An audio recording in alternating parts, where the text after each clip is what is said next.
નમસ્કાર, હમારી યુટ્યુબ ચેનલમાં તમારું સ્વાગત છે. આજ હું હમણાં ફિલહાલ ઉપસ્થિત છે આપણા મેઘનગરથી મેરી આવેલા ઇગરાલમાં. અને જેમ કે તમે દેખી શકો કે પછાડી બેકગ્રાઉન્ડમાં તમને દેખાઈ રહ્યું કે એક ટ્રક પલટી મારેલો છે. જે ટ્રક ખાને કારણે પલટ્યો એ વાત એવી છે કે જો રોડ બની રહ્યો એની સાઈડથી રોડ બની રહ્યો, તેની સાઈડથી રોડ આવી રહ્યો ને આદો અહીં આવેલો. આધો રોડ અહીંથી છોડેલો રહ્યો, આધો રોડ પેલી કોડી છોડેલો રહ્યો. આ નિશાળામાં કામ ચાલુ રહ્યું એ અસલી વાત કહેવાય, કેમ કે આપણા જનતા હારું એક સેવા હારું એક રોડ આવા જવાના પરિવહન હારું રોડ મસ્ત બની રહ્યો. બાકી એક એના મોટી ભૂલ કરી નાખી કે આધો રોડ અહીં તક બને, અહીંની કોડી થઈ રહ્યો, આધો રોડ પેલી કોડી થઈ રહ્યો અને વિશાળામાં એક ટુકડો છોડેલો રહ્યો. અને જેમ કે બહારના લોકો એના ગુજરાતના ટ્રક આવે કે એના રાજસ્થાનના આવે, હમણાં પેલા ટ્રક છે RJ 09 તે એ ટ્રક મતલબ રાજસ્થાનનું છે. તે રાજસ્થાનનું ટ્રક આવે, જેમ કે નવા વ્યક્તિ આવે એનાનું દેખેલું નહીં રહ્યા. અને એ અચાનક પહેલા રોડે આવે તો એના પૂરો અંદાજ બીગડે કે કામ ખડા રહ્યા. અને જે રોડ બનાવવાના એનાની મોટી ભૂલ એ છે કે જैसे કે ऐसा કહીને આવતા હોય તો જ્યાં રોડ અગર કઈને આબાદી ક્ષેત્ર હોય, કઈનો ખાડો હોય, અમે કામ ચાલતું હોય ત્યાં કોઈ બોર્ડ લગાડી દેવો જોઈએ. જેમ કે આ પછાડી અગર બોર્ડ લાગેલો રહેતો તો એ ટ્રક વાળો તો અહીંથી ધીરે પાડ દેતો અને કોડી વાળ લેતો. અને એના હમણાં પૂછતાછ કરવામાં આવ્યું કે જેસે હમેથી એક કાર આવતેલી અને એ તેની કારને વસાડવા હારું સાઈડમાં ગાડીને ભમાવીને ગાડી ભમાવાને કારણે નીચે ટાયરો જવા બાદ પલટી માર નાખ્યો.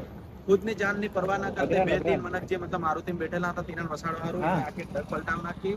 અને ફિલહાલ ટ્રક પહોંચ્યો. બાકી આ પૂરું એનામાં જેટલું બી સામાન હતું એ પૂરું પલટી મારવાથી વેરાઈ ગયું અને આ પૂરું આપણે પલટી માર નાખ્યું.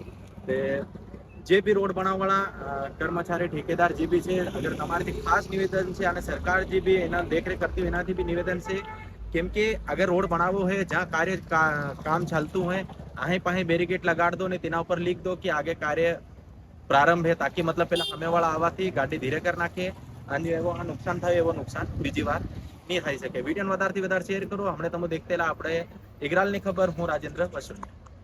એ તમે ફિલહાલ દેખી શકો. આ હરકા પેલા આપણે જે ટ્રક પલટી ગયો જેનામાં પૂછોને એવો ભરેલો હતો એના ખાલી કરેલો અને ખાલી કરેલા ટ્રકમાં અહીંથી અહીં ભરી રહ્યા.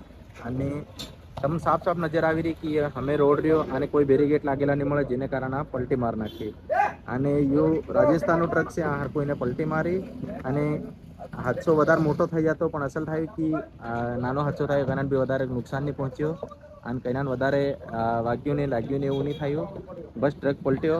અને તેવી રીતે જે બી સરકારથી જે કામ કરવાવાળા હોય તેનાથી નિવેદન છે કે આ થોડી બેરીકેડ કરે અને સરકારના જે બી કર્મચારી છે, અગર રોડવાળા હોય, દેખરેખ કરવાવાળા હોય, તે ફટાફટ આવીને ચેક કરે અને એવો હાદસો બીજી વાર થાય ને એવી રીતે પૂર્ણ રૂપથી ધ્યાન રાખવું જોઈએ.